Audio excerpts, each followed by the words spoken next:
시청자 여러분 안녕하세요. 김동수입니다. 오늘 이 시간에는요 8월 16일자 중앙일보 오피니언을 소개해 드리고요 논평을 해 드리겠습니다. 지금 신용 상태가 안 좋으신 분들은 들어보시면 많은 도움을 받으실 것 같습니다. 글 제목은요 급증한 채무 조정 신청 금융 취약계층 관리 나서야, 이런 내용입니다.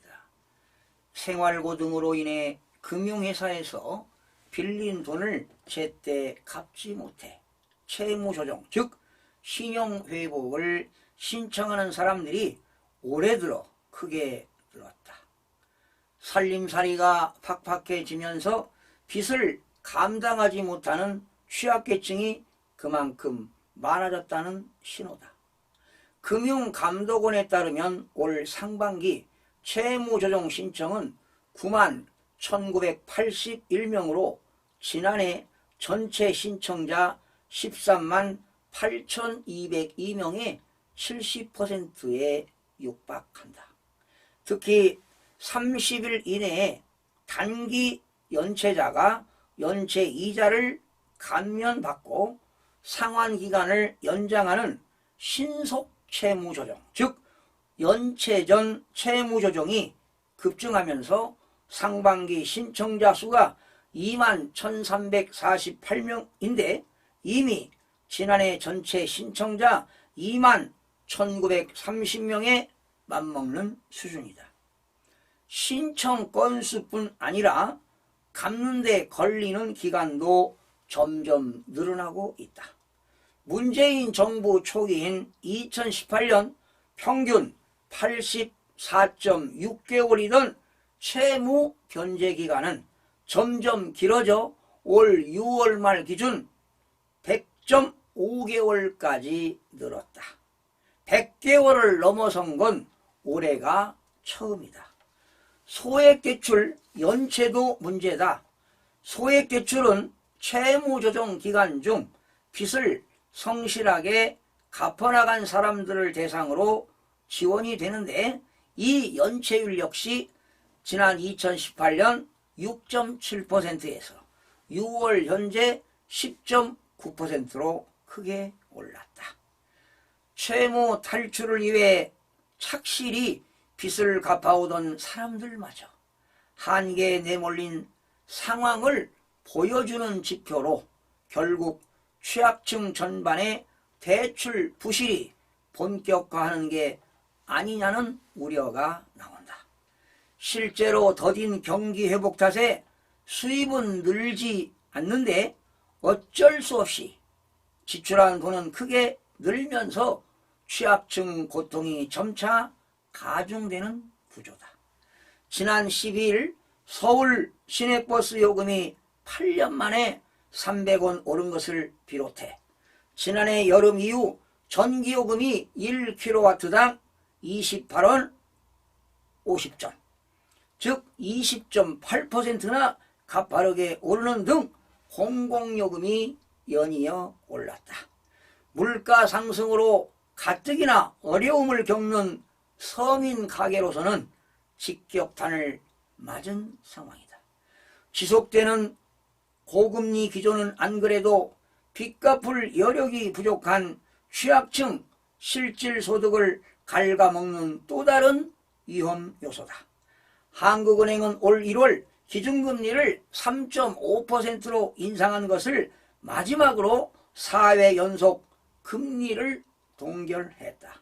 하지만 주택담보대출이 7%에 육박하는 등 시중금리는 꾸준히 오르는 추세라 적자는 국민이 늘어난 이자를 갚느라 허리띠가 휠 지경이다. 기준금리가 지난해 1월 1.25%에서 1년 만에 올 1월 3.5%까지 오르면서 가계가 추가로 또하는 이자 부담만 37조 원에 달한다. 경기가 좀처럼 살아날 조짐을 보이지 않는 와중에 교통비와 가스, 전기요금 인상, 여기에 고금리까지 맞물리면서 금융 취약층은 허리띠를 졸라매도 빚조차 갚기 어려운 국면이다. 정부가 취약층을 좀 보듬는 보다 세밀한 지원책을 강구해야 한다. 참 서글픈 이야기입니다. 여러분들에게 좋은 소식을 전해드려야 되는데요. 현실이 그렇지 않습니까? 여러분 어떻게 들으셨습니까? 지금은요 어느 때도 그랬듯이 소득 양극화가 극렬하게 나타나는 것 같습니다. 부익부 빈익빈 아니겠습니까? 소득 재산이 좀 많은 사람들은요 주체를 못하고 없는 사람들은 늘 쪼들리면서 힘들게 살아가는 것 같습니다. 참으로 안타까운 현실인데요. 여러분 채무조정은요 법원의 개인회상하고 법원의 개인회생과 파산과 다릅니다. 이 채무자회생 및 파산에 관한 법률에 의해서 파산 선고를 하잖아요. 여러분 개인이 파산 선고를 받으면 법원에 파산 선고하게 되면 파산 관제인이 변호사가 되는 겁니다. 그러나 금융기관이 파산되게 되면 파산 관제인은 예금 보험공사가 되는 것이지요. 그런데 역시 채무조정은 채권 금융기관에 신청하면 됩니다. 그런데 신청하게 되면 비용은 적고요. 기간은 짧다는 것 알아두시기 바랍니다. 그리고 우리가 금융기관에서 돈을 빌려왔는데 연체를 하게 되면 연체 기간에 따라서 크게 세 가지로 나눠지는데 바로 신속 채무조정입니다. 신속 채무조정은 1개월 미만이 되겠고요.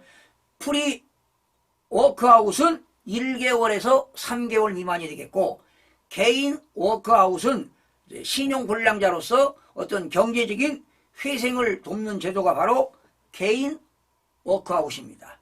이렇게 세 가지로 구분이 되는데요. 요즘 특히 1개월 미만인 연체자의 상환을 유예하거나 기간을 연장해주는 바로 1년 미만인 신속 채무 조정이 급증하고 있다는 것입니다. 성실히 빚을 갚던 사람 가운데 올해 들어 이자 부담을 더 이상 견디지 못하게 된 그런 사람들이 늘어났다는 의미라고 해석이 되는데요. 정부가 부동산 경착륙을 막는다고, 즉 연착륙으로 유도하기 위해서 지난해 11월부터 수도권 일부 지역을 제외하고 주택담보 규제를 완화했습니다. 그리고 올해 들어 올해 초 특례 보금자리론의 총부채 원리금 상환 비율 DSR 적용을 제외하고요. 그리고 주택담보대출의 상환을 50년으로 연장하는 등 가계대출 규제를 끈을 느슨히 한 것도 이러한 영향을 미친 것으로 보입니다. 우리나라 가계대출은요 이미 세계에서 가장 위태로운 수준까지 봉착했습니다. 지난해 말 기준 가계 총부채 원리금 상환 비율 DSR은요 OECD 국가 주요 17개국 중에서 호주에 이어 두 번째로 높습니다. 그리고 국내 총생산 대비 GDP 대비 가계부채 비율이 105%까지 지금 육박했는데요. 43개국 중에서 스위스와 호주에 이어서 세 번째로 가계부채 비율이 높습니다.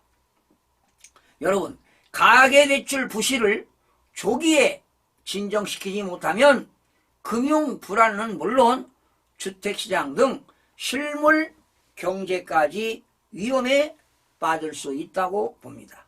서둘러 DSR 규제 강화 등 대출 문턱을 좀 높여 증가세를 낮춰야 됩니다. 또한 취약계층을 위해서 채무 재조정 제도 강화와 맞춤 소액대출 등 사회 안전망 강화를 서둘러야 할 것입니다. 특히 개인들 중요합니다. 지금 영끌로 집 사거나 영끌 투자했다가는 상당히 위험한 리스크에 봉착할 것입니다. 그래서 영끌 투자의 위험성을 신중히 고려해서 보수적으로 투자하고 접근해야만이 여러분 안전한 재산을 지킬 수가 있다는 것 꼭 명심하시기 바랍니다. 시청해주신 여러분 고맙습니다. 다음 시간에 뵙겠습니다.